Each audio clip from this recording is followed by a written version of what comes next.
Dean, where are you from? I'm currently in the UK, so just in the southeast of England, about 20 minutes outside of London. Okay. How did Yeah. you get there? London's awesome, but I'm a bit of a country boy, so I like being able to go back out. So like where we are, we've got loads of fields and orchards and stuff like that, but I like being able to go into the city. But London's awesome. It's a really, really cool city. So if anybody's ever got a chance to kind of come and visit, definitely worth a visit. Definitely. Why did you choose chiropractic? What got me into chiropractic? Mhm. That is a bit of a chance conversation, actually, because when I was at college, I was doing a sports therapy diploma. So I had always had an interest in sports and in human performance and in the human body. So when I was coming toward the end of my course, I said to my tutor, well, I'm not quite done learning. What do you think I should do next? Now, I didn't know at this time that she was actually a chiropractor, and she used to teach us anatomy and physiology. Oh, So she said, have you thought maybe about a career in chiropractic? And like I said, I'd never, ever heard of it up until that point. So I went to the library, did some research, did a bit of reading, and thought, you know what, this is something I can kind of get my teeth stuck into. So yeah, chiropractic kind of found me, I don't know, either by chance or by accident. But yeah, up until that point, a career in chiropractic was never on the cards. But I'm very, very glad that obviously I'm doing what I'm doing. that's amazing. Yeah. And what is your educational background? Over here in the UK, our schooling system, we do our GCSEs. Then I went off and did my A levels. Like I said, for me, I was always interested in sports and sports performance. So I went to university I went looking for universities with an idea of going into something like physiotherapy. Right. For me, I was never quite at a level where I could play professional sport. So I thought, well, what's the best way of still being involved in that sphere? It's probably being something like a sports therapist or physio. So I went off and did my A levels, went to college, did my sports therapy diploma. And like I say, off the back of that, I was thinking about going to do something like physiotherapy or possibly even osteopathy. I wasn't quite sure between the two. And then, for me, like I said, I did my research and thought that chiropractic, for me, there was something about it in terms of its relationship to the nervous system and the principles. When I started doing a little bit of digging on the philosophy of chiropractic, for me, it just kind of made sense. And I had looked at obviously physio and osteopathy as well, but there was just something about chiropractic that kind of stuck in my mind and thought, you know what, this is what I need to kind of get into. So yeah, before going off to chiropractic university, I had kind of followed a path through the sciences, and it kind of brought me to chiropractic. How long, Yeah. like schooling? Yeah, Okay. 4 to 5 years. So I was studying part-time whilst I was doing my degree. So that was, just shy of 4 years. But most of the programs over here now between 4 and 5 years. Okay. Great. Yeah. What chiropractic school did you attend and why? When I was looking at obviously then going off to chiropractic university, at the time we had 3 major universities in this country. We had Glamorgan, which is up in Wales, and I thought, don't really want to go to Wales, as lovely as it is. Quite happy to stay at home. The other one was in Bournemouth, so that's the AECC, that's the oldest chiropractic school in Europe. Really prestigious, lovely. The timing for that would have been the following September. So when I was looking at the colleges, the third one of those was the McTimoney Chiropractic College of Chiropractic, which is just outside of Oxford. Now, their intake at the time was running, I think, biannually. So I could sneak in. I finished my diploma in September. I would have missed the intake for the AECC for another year, but I could get into McTimoney for the following January, which was like about 4 months. Okay. And at that time, I was really hungry to get into it. I didn't want to wait anymore.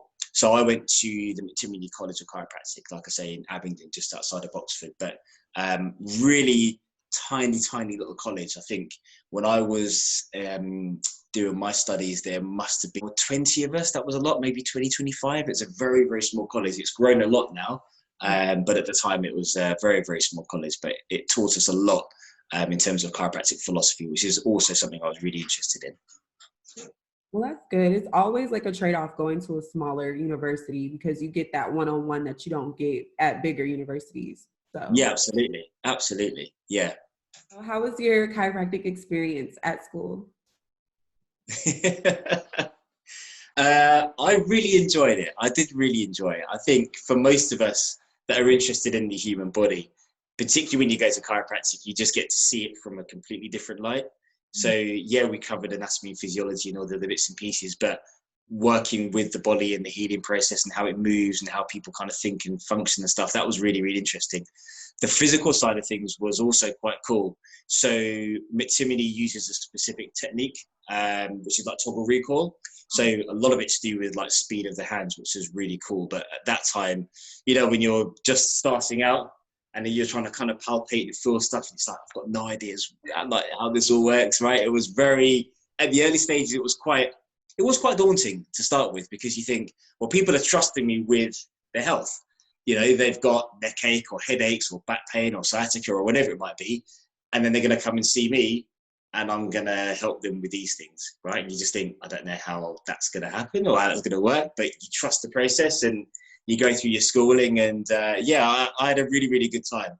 But I graduated in 2004, so 16 years ago now. How was your experience in the healthcare field as a minority? This has been something which has never really come up on my radar, Chelsea, up until this year. I think we all now appreciate that there's very much a social movement going now with the whole Black Lives Matter and other bits and pieces. So I've been asked about it a lot this year, whereas in, you know, like I say, 16 years in the profession, nobody's ever bothered to ask me how I felt about it. Now, I grew up, like I say, I live in the southeast of England, so it's quite rural. Where I am now in Gravesend is quite diverse. It does have quite a large Asian community, so there are lots of people of colour here. But certainly when I was growing up, I went to, you know, my secondary school with 1,000 kids, and I was the only black guy at school. Same at university, the only kind of black guy that graduated from the school at my time. So I've been used to being like the only guy, if that makes sense, of any colour. And then going to chiropractic school, for me, it was just like another day, right? You just kind of get your head on, get stuck into your study and you carry on. Being out in the profession, I think when I was at college, for me, hair is a big thing. Like for me, it's quite an extension of my personality. So I used to have dreadlocks, and I became very aware that probably coming out, there was going to be a perception that people may have in terms of what they'd expect their chiropractor to look like, talk like, etc., etc. And I just felt that, okay, to make my life maybe a little bit easier, there are little things that we tend to do, which we probably don't even realize as kind of black people, but you just kind of, you try and not blend in as much, but you just try and remove some of the barriers that might cause a little bit of a challenge for some individuals. Now, obviously, once you get out there and you start practicing, you realize, and you grow in confidence, you realize that you don't necessarily have to do that. But certainly for me, I felt, well, okay, coming up from chiropractic school, I probably need to change my image a little bit to make it a little bit cleaner and not so much of a shock for people when they kind of open the door and then see like a 6-foot black guy with dreadlocks and piercings and stuff like that. So now, obviously, you know, still the same 6-foot black guy with dread guy, you know, piercings and tattoos and stuff. But growing up in the southeast, I mean, working now in my little village, I mean, I've been there for 7 years. I could probably count on both hands the amount of black people that I've seen. So they have an idea of what chiropractic is. And for me, you know, my job, I feel first and foremost, I represent my profession, right? So if they come and see me as a chiropractor, that's what you're going to get. And for me, first and foremost, it's about the chiropractic experience that they're going to get from me. Second to that, it's then about me and my personality. Now, I've been, you know, around quite a while now in the chiropractic profession. So, you know, the way that I dress, the way that I handle myself, the way that I kind of come across is my own spin on that. I've never encountered any problems, like I say, living and growing up in an area where, you know, I do very much stand out as the only kind of black guy in town. Never had any problems, never had any issues, never had any challenges. But I like to think that's because One, probably living in the southeast of England, it's very cosmopolitan. We're a little bit more tolerant maybe than other places in the country. So you can kind of be what you like with who you like and do what you like to some degree. People don't really bat an eyelid. And we are quite reserved here as Brits. People won't necessarily tell you to your face. Put it this way, if they had any challenges, they probably wouldn't bring it to my doorstep. I probably just wouldn't do them, right? So for me, I've had a very peaceful experience as a chiropractor, certainly being as a minority. I've never experienced any problems or any challenges. Lots of intrigue, lots of questions, which again, you know, I'm more than happy to kind of take and field, because for some people I can appreciate, listen, I'm a black guy here in your town working, and I'm literally the only black guy around. So your experience is only going to be what you either see on TV, read in the newspapers or on social media, or the experience you're going to get with me. So listen, if you've got any questions you want to ask, fire away. I'm not going to take any offense to that. So, you know, you get some weird, you know, quirky questions about, you know, different things, but, you know, nothing that's born out of any malice. It's just, people just don't know you, you know, people just don't know. Right. Okay. So I'm glad you had a great experience. That's good. What is some advice that you wish you would have found out earlier through your experience in chiropractic school? The one thing probably that I did in my early years once I graduated, like a lot of us, your thirst for knowledge doesn't end when you kind of get your piece of paper and you graduate. Mm-hmm. And then there's so much out there. You think, well, I'm going to read this, and I'm going to go on this course, I'm going to do this, and blah, blah, blah. Right. And you can kind of, like that saying, you know, goes, you could become a jack of all trades and a master of none. So I think one piece of advice that I gained, certainly, you know, later on in practice, was just try and focus on one thing to start with, and then once you've somewhat crafted that and you've made that your own, then add stuff to that. I think particularly in this day and age, there is so much choice in terms of the avenues you can go down. People can kind of get disillusioned with how to practice, or what systems you use, or what techniques to have, or how it should look like, and what you should say, and blah blah blah. And I don't think really any of that really matters if you're true to yourself. But you need to spend time learning that one thing that you've been through kind of chiropractic school and college and your training to kind of do. So for me, that's probably the one piece of advice that I would have taken and probably run with a little bit more, rather than kind of picking up loads of different things when I first graduated. But yeah, hindsight. You come across like patients that have said like chiropractors are quacks, they're not real doctors, like things like that. What is like your reply to them?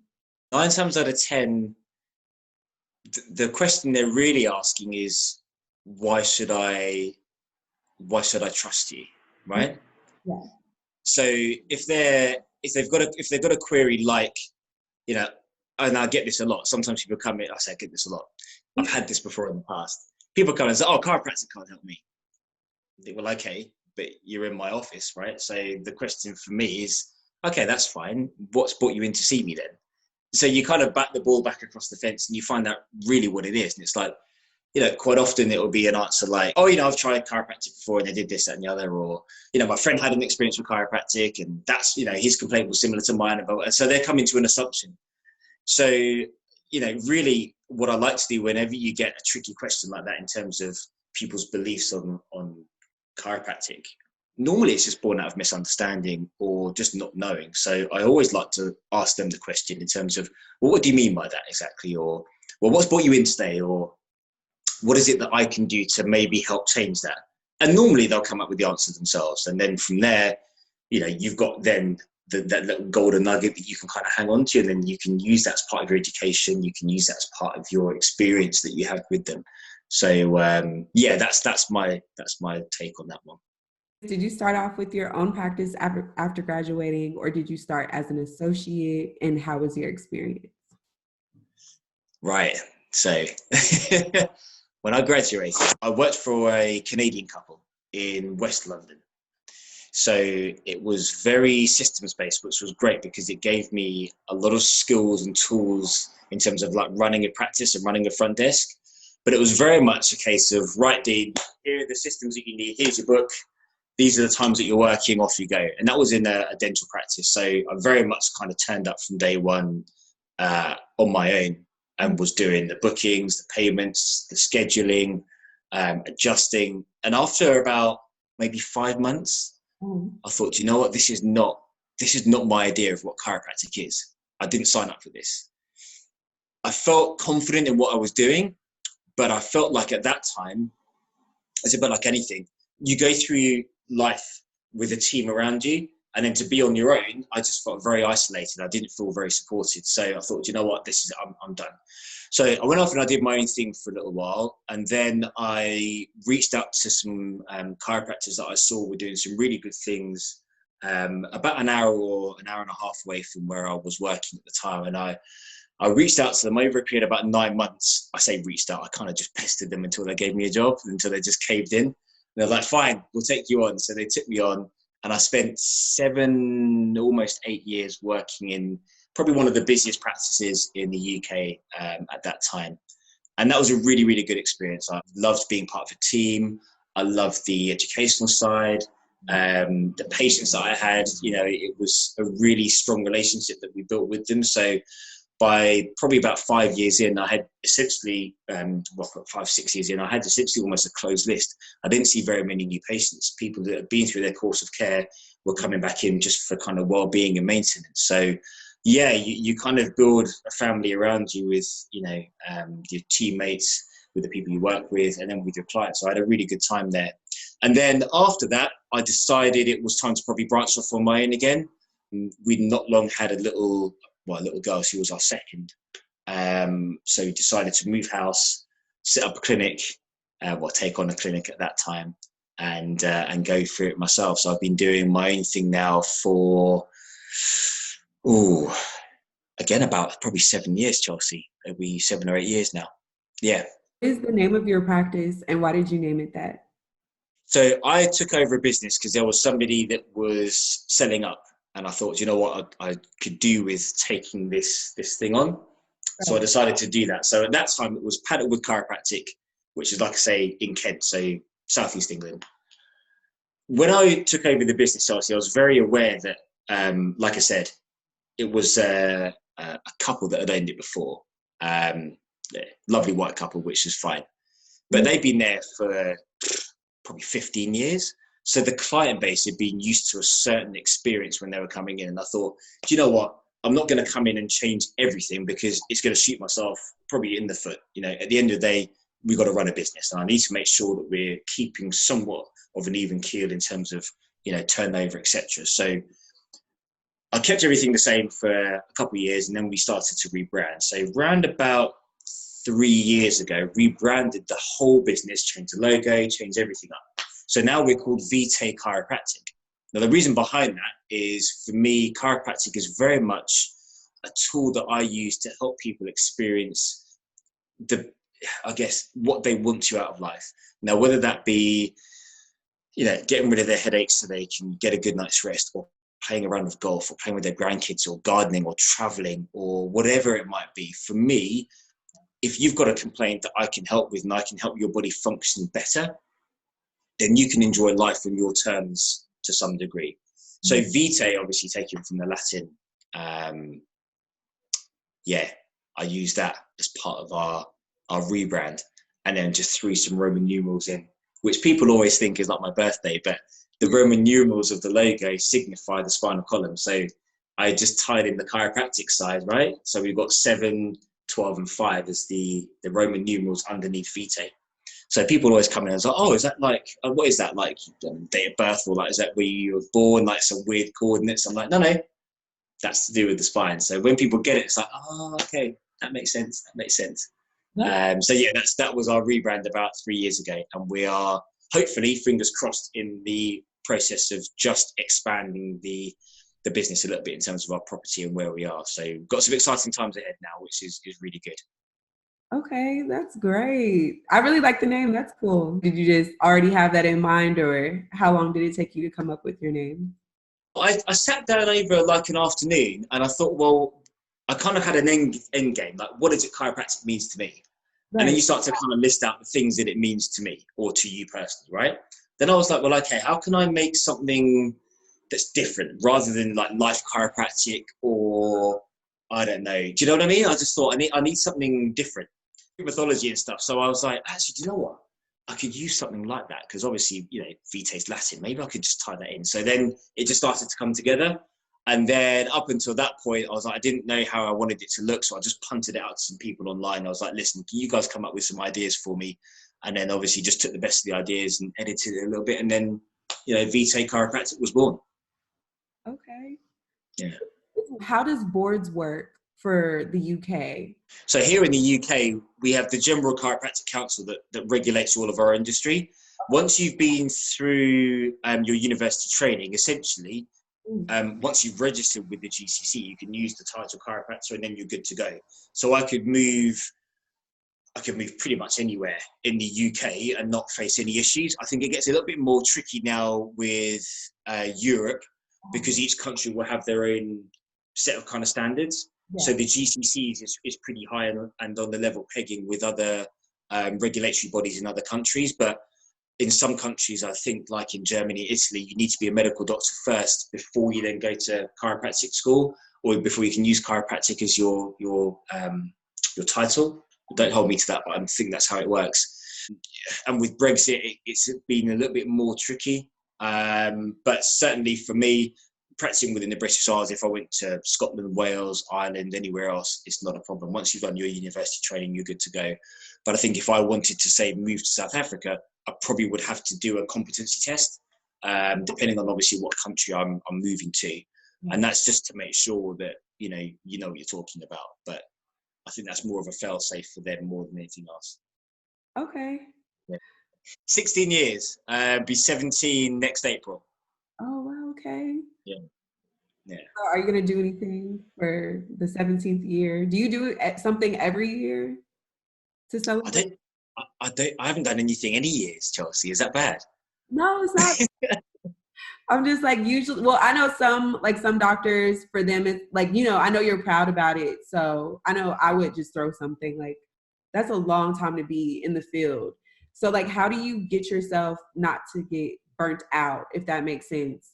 Because I know a lot of, like, I've met some doctors that are like, they were only in practice for a couple years, like 5 years, and got tired. So like, when it comes to adjusting, what do you do so you don't get burnt out? When I was doing my university training at McTimoney, we had really long treatment times. So we would spend about an hour and a half on the new patient visit, and then it was around 45 minutes for like our follow-up visits. Okay. Then when I graduated and started working for, like I say, the Canadian couple in London, and also then the clinic in Essex, they were using a slightly different technique, which meant that I was then at that time doing 2 patients every 15 minutes. So I was working from 2 rooms.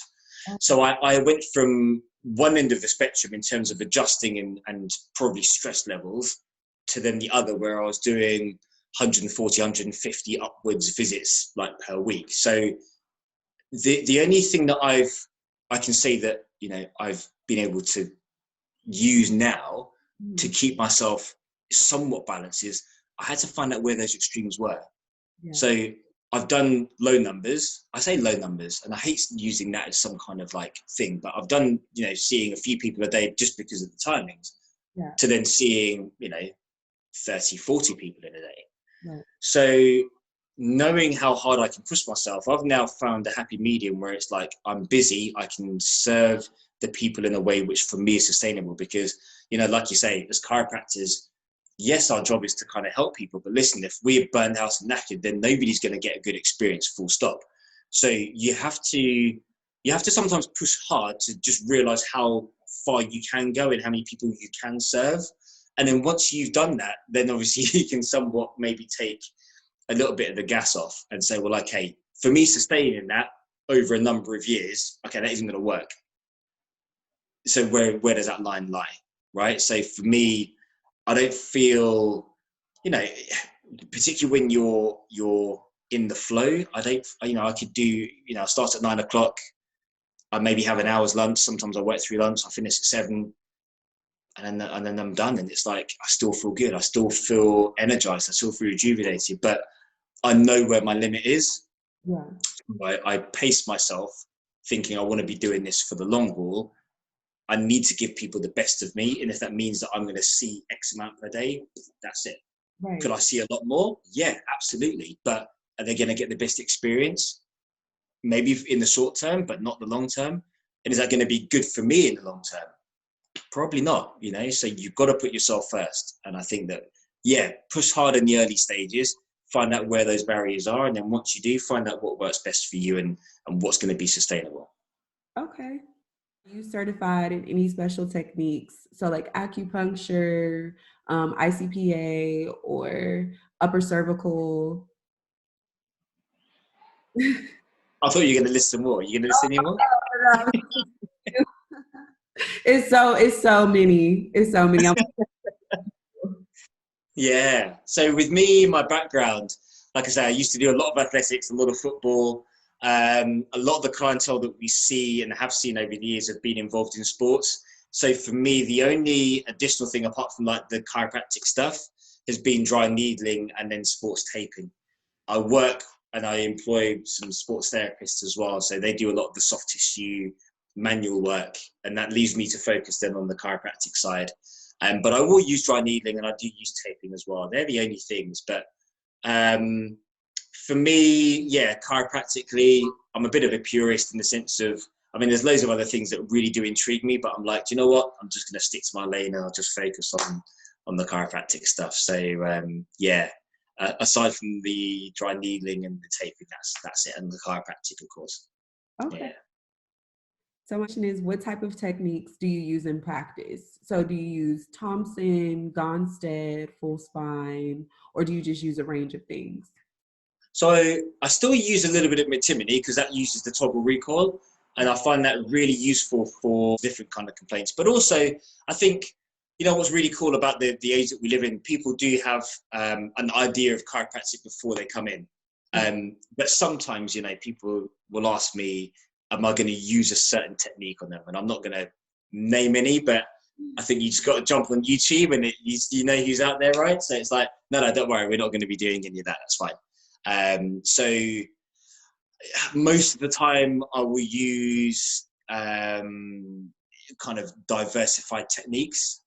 And then maybe 10% of the time I'll use some McTimoney mixed with, like I say, the other bits and pieces, a little bit of Thompson as well. But we don't really use X-ray facility. Well, we had X-ray facilities when I took over Chelsea, but then I just decided to shut that down. And yeah, we don't use X-rays or anything like that anymore. So I still use some of the Thompson techniques, but without the kind of X-ray analysis and other bits and pieces. But yeah, there was a few other things that were interesting to me, certainly at the start.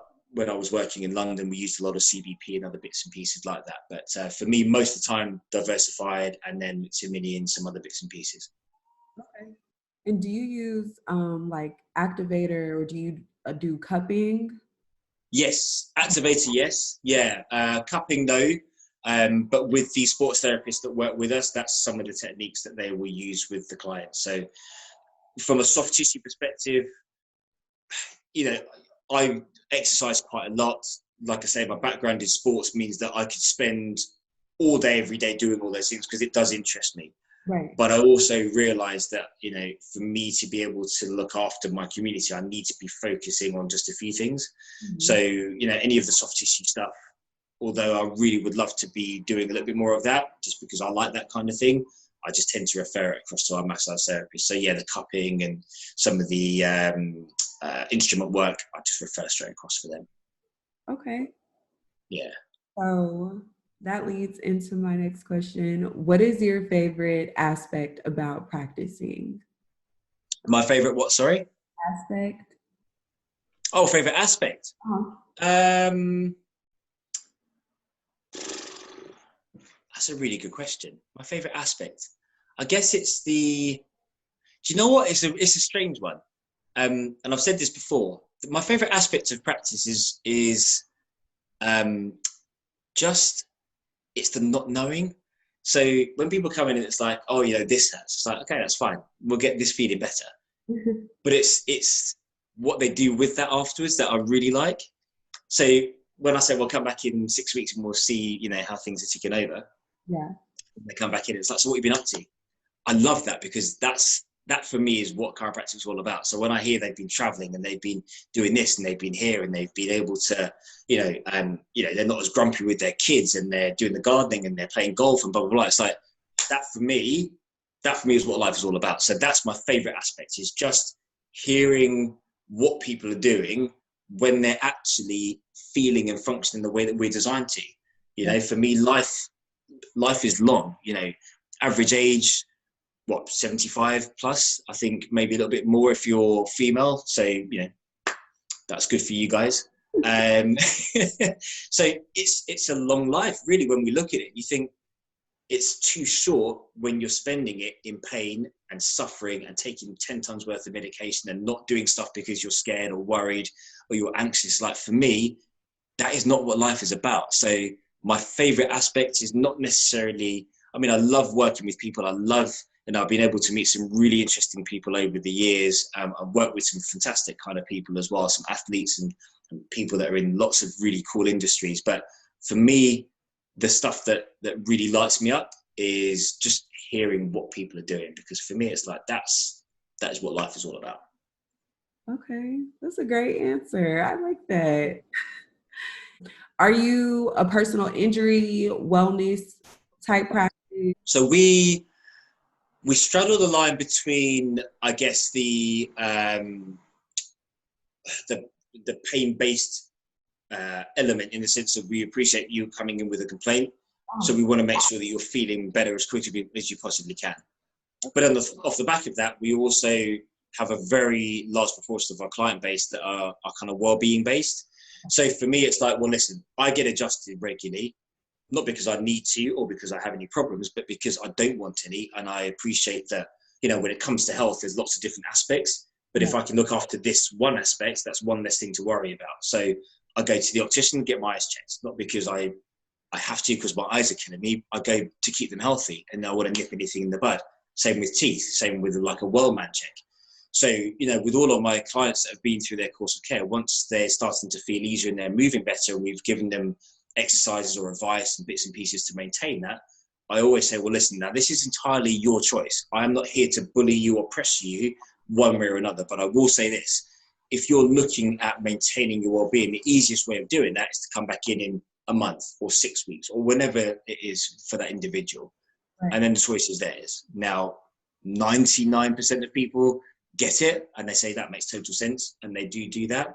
Of course, there's going to be some people that just want to come in because it hurts, and then once the pain's gone, then they go. And that's regardless as the amount of education you're going to do. So, I have a well-being practice. I always recommend that people look after themselves, and chiropractic is one aspect of, them doing that. But they've got to look at those other things as well. Otherwise, it does get tricky when you're working as a chiropractor, because people will come in with a complaint. That complaint isn't always a chiropractic problem in terms of its origins, right? That could be to do with stress, lifestyle, diet, work, travel, all those kind of things. Now, if you're going to ignore that and then bring this complaint to me, then we're going to be stuck in this cycle where we treat it, we adjust it, you feel good for a bit, then it comes back, then we're treating it again, you feel good. And that's not a cycle that I want to get into with anyone. So I will often tell them, listen, you now going forward, yes, I appreciate you're going to be feeling a lot better, but over that 6 weeks, have a look at what else you're doing in life. What other avenues do you need to go down to make sure that your lifestyle is balanced? And I say balanced, it's never really truly balanced, but you're making sure that your body's adapting rather than compensating. Because if you're sleeping 4 hours a night and then coming to see me because your neck's all jacked up and the rest, it's like, I can work with that, but until you get your sleep sorted, this is going to be a recurring problem, right? So that's the kind of practice that we have here. Your ultimate goal to achieve as a chiropractor, if you have not already achieved it?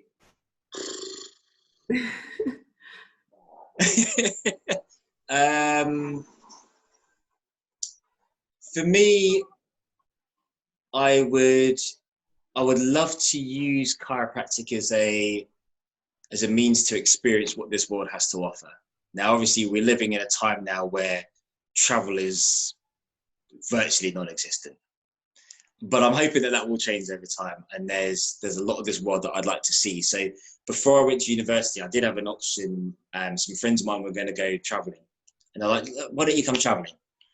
And I just thought, I don't know if I want to necessarily go traveling and then come back and then start at the back of the line and then have to go through everything again. Do you know? I just thought, do you know what? Whilst I'm in the education system, let me just get this done. And then maybe I'll take a gap year once I've graduated and I'll go off and travel. Never really did that because I just started work. Then I got married and had kids, and now I've got a business and I've got a wife and 3 kids. And it's like, okay, so I do get to travel, but I'd love to spend some time experiencing what this world has to offer. Now, if I can use chiropractic as a vehicle to also enrich the areas that I go to along the way, that for me would be awesome.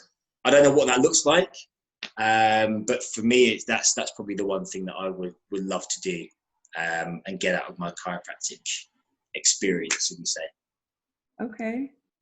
My last question is, what is some advice you would give a future chiropractor or a chiropractic student? So if a future chiropractor, in the sense of like somebody looking to get into the profession, or someone who started? Let's say either getting into the profession or about to graduate. All right, cool. So getting into the profession. Yeah. One piece of advice, just do it, right? I love chiropractic. I love the experience it's given me, the people that I've met, the chiropractic miracles that you'll probably kind of hear about along the way. And I think when you start to work with people, you just realize how amazing the human body is. And chiropractic is an amazing tool to help unlock that kind of human potential. For somebody that's kind of coming toward the end of their chiropractic schooling and stuff, I think for me, and I touched on this a little bit earlier, Chelsea, the thirst for knowledge, like for me, I couldn't get enough in terms of like learning about the body and how it worked and this technique and blah, blah, blah. So for me, when I came out, I was almost like a course junkie. I was doing so many different things. You never really get a chance to really dive deep into one thing. And I think then once I'd been out for a little while, I thought, do you know what? I need to take a little step back. And I need to just evaluate what I'm doing and how I'm doing it and why I'm doing it. So for somebody coming toward the end of their kind of university training and they're going to be graduating, for me, I think there are no shortcuts. There's no fast track in terms of, becoming a great chiropractor like you're going to be. Right. But you have to give yourself time. You have to focus on becoming the best version of you, because a lot of the times we can get distracted by the glitz and glamour of this is the system you need to use in practice, and this is the technique that you need to be using, this is the kind of way that you should be running your practice, and blah blah blah. And it's like none of that really matters if you are not fully aware about you and you're fully in tune with why you're doing it. So I know it's a bit of a cliche buzzword, but your why is very, very important. But to do that and to really get an answer to that, you need to just take time and figure yourself out. Right. So for me, I think, for somebody coming out, I think use your chiropractic knowledge, enjoy it, make it your own, have fun with it. Yes, align yourself with people that are going to make you better, hold you accountable, teach you things that are going to help you grow, but take that and make it your own, rather than using that as, okay, maybe if I learn this will make me good. Or maybe if I have this, it will make my chiropractic great. Maybe if I have this in my practice, it will make my practice flow better. It's like, none of that matters if you're not right with you. So make sure you spend time developing you first, use chiropractic as a means and a vehicle to help you do that, and then just enjoy the ride, because it's a fantastic profession. So just enjoy it, but make sure that you're right with you first. That's a great piece of advice. I never really thought about that. Like, of course, you're always supposed to, put yourself and your mental and physical health first. But I feel like going through school, sometimes you put school first above everything. But it's really important to take a mental break away from things. So yeah, absolutely. And I think chiropractic is one of those professions, it draws people to it that are natural givers. So, I mean, I love helping people. If it means I'm staying late, I've done that before. If it means I'm working on the weekend, I've done that before.